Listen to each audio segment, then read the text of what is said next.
What if, in the middle of a war, the only warning before death came from a broken radio? Imagine yourself inside a forward post, surrounded by dense jungle, mud up to your ankles, rain beating against a tin roof, and darkness so thick it felt heavy. Somewhere out there in the night, there was an enemy no one could see. You could only hear it, a branch snapping, a distant gunshot, a dog suddenly stopping its bark. And in the center of that base, there was an old radio full of static, one that should not have been working properly anymore. But it spoke. And the worst part was that every time it spoke, someone was about to die. This story begins in a valley surrounded by mountains, where a dirt road was the only connection between isolated villages and a military detachment. On paper, the mission seemed simple: protect convoys and stop armed groups from cutting off the route. But war never respects paper. The road passed through narrow turns, high ravines, and jungle so thick a man could stand 5 meters away from you and still not be seen. At night, fog came down from the slopes and swallowed everything. On the very first day, the soldiers heard an old veteran say something. "On this road, if you hear too late, you don't come back." No one laughed. The gate had bullet marks. The barracks wall had patches from explosions. And near the entrance, there was an unnamed wooden cross. The radio sat in a small room. It was old, heavy, with worn buttons and a patched-up antenna. It was used to speak with convoys and call for support when the mountains started spitting bullets. For the first few days, everything seemed normal. Patrols left early, returned by late afternoon. The men ate in silence and slept with their boots near the bed. The danger was there but hidden. Until the third night, the rain started before sunset and did not stop. The base was surrounded by puddles, mud, and the smell of open earth. An operator was alone in the communications room when the radio began to hiss. He adjusted the knob, thinking it was interference. Then he heard a voice, low, hoarse, almost drowned in the static. "Do not let the third truck cross the bridge." The operator froze. He called back, asked for identification. Nothing, only static. He wrote the sentence down, but thought it might have been another post using the wrong channel. Even so, he told the sergeant. The sergeant did not like it. The next morning, a convoy would leave with food, ammunition, and medicine. 3 trucks. The third one was the heaviest. Can you imagine that feeling? A sentence in the dark with no source, ordering them to change an entire operation. If they ignored it and it was true, they might be pushing men into a grave. The commander decided to make a small change.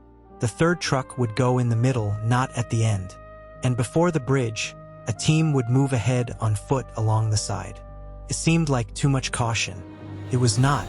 When the convoy got close, a soldier saw an almost invisible wire tied between stones. The driver stopped. Everyone got out. Minutes later, they found explosives hidden under the boards, ready to detonate when the heaviest vehicle was on top. If the warning had been ignored, the bridge would have turned into fire, wood, and twisted metal. That evening, no one said much during dinner. The radio operator only stared at the communications room like someone staring at a door that had opened by itself. But the second warning came 3 days later. This time, in the middle of the night, the radio hissed so loudly it woke 2 men in the barracks. The operator ran to the room and found the needle shaking, even though there was no active call. The voice appeared again. Only now it sounded closer. "Turn off the gate light." The operator felt the back of his neck go cold. He repeated the question. "Who is this? What unit?" The voice answered with a sentence no one understood. "They are counting shadows."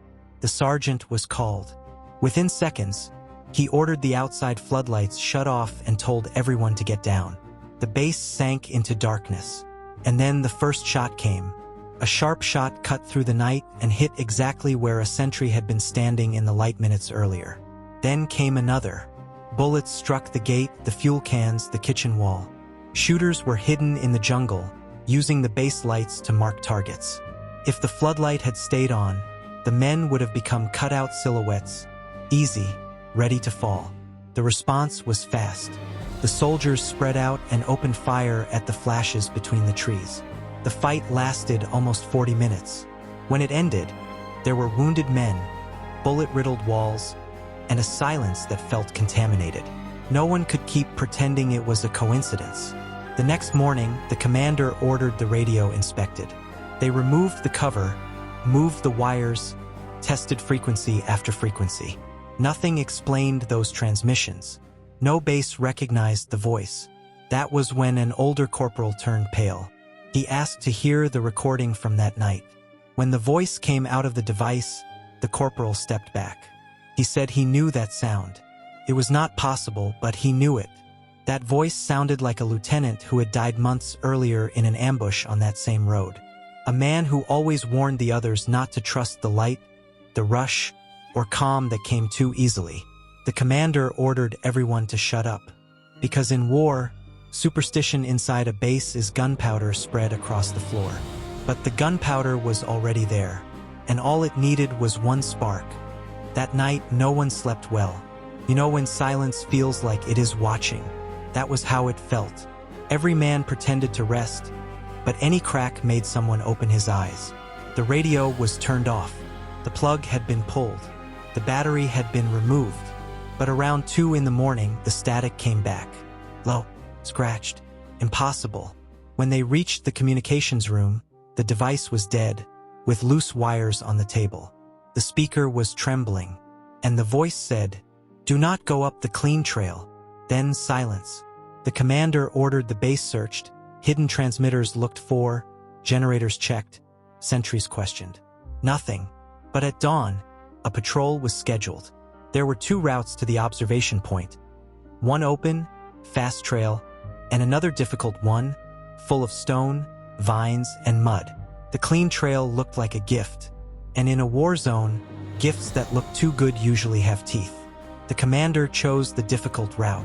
The men climbed slowly. The jungle dripped water. No one spoke. Down below, the clean trail looked perfect, until one soldier saw something strange. A dead bird hanging from a thin wire. The patrol stopped. The specialist crawled forward and found mines buried along the clean trail. It was a death corridor. If they had chosen the easy way, the entire patrol would have disappeared. That was when fear changed shape. Before, they feared the enemy. Now, they feared the question. Who was warning them? On the way back, the corporal who had recognized the voice told them what he knew. The lieutenant's name was Raoul. He was tough, quiet, the kind of man who seemed made of wet stone. He always checked the terrain twice. Months earlier, Raoul had fallen into an ambush on that same road. He managed to save 2 soldiers, but got trapped near a ravine. For almost an hour, he used the radio to guide the survivors. His last transmission was short. "Do not follow my voice. Follow the road." After that, the signal died. They found his body only the next day, still with his hand near the communicator. When the corporal finished, no one laughed. Because in that place, death had a method, but those messages had memory. And then came the 4th warning. It was late afternoon, when the base was preparing to escort residents to the neighboring village. The road looked quiet, too quiet. The radio, now stored in a box with none of its parts inside, made a snap.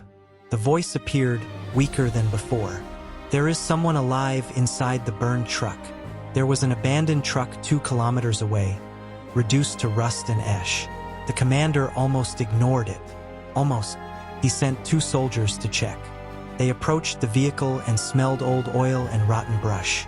The truck was empty. At least it seemed that way. One of them heard a groan.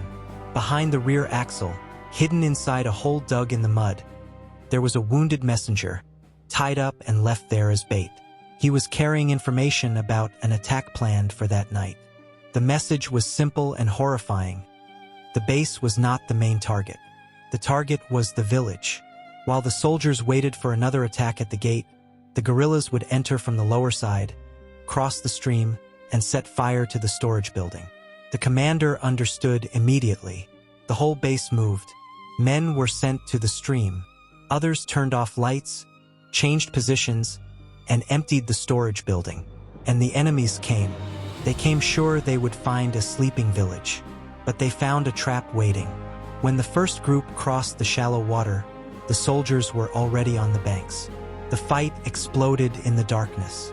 The smell of gunpowder mixed with mud.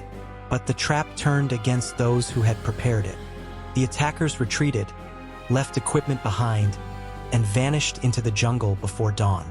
The village survived. Only when everyone returned to the base, the radio was on top of the table. No one knew who had taken it out of the box. And beside it was an old military tag, covered in mud, with Raoul's name engraved on it. The tag had been buried with him. The next morning, they dug up the grave. It was closed, intact, no disturbed soil, nothing. The commander did not write it in the report, but everyone who was there knew. From that day on, no one tried to take the radio apart again. No one mocked the voice again. When the static appeared, everyone stopped. Because in war, sometimes the impossible does not come to scare you. It comes to warn you. A few months later, the detachment was replaced. The soldiers left the valley, but carried that story in their chests like shrapnel no doctor could remove. The radio stayed at the base, old, scratched, silent. But the residents said that on rainy nights, when the fog came down over the road, you could still hear static coming from the communications room.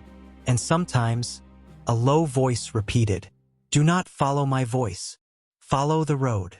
Maybe Raoul never left that valley. Maybe the war left something trapped there, between the mud, the jungle, and dead frequencies. But one thing is hard to deny.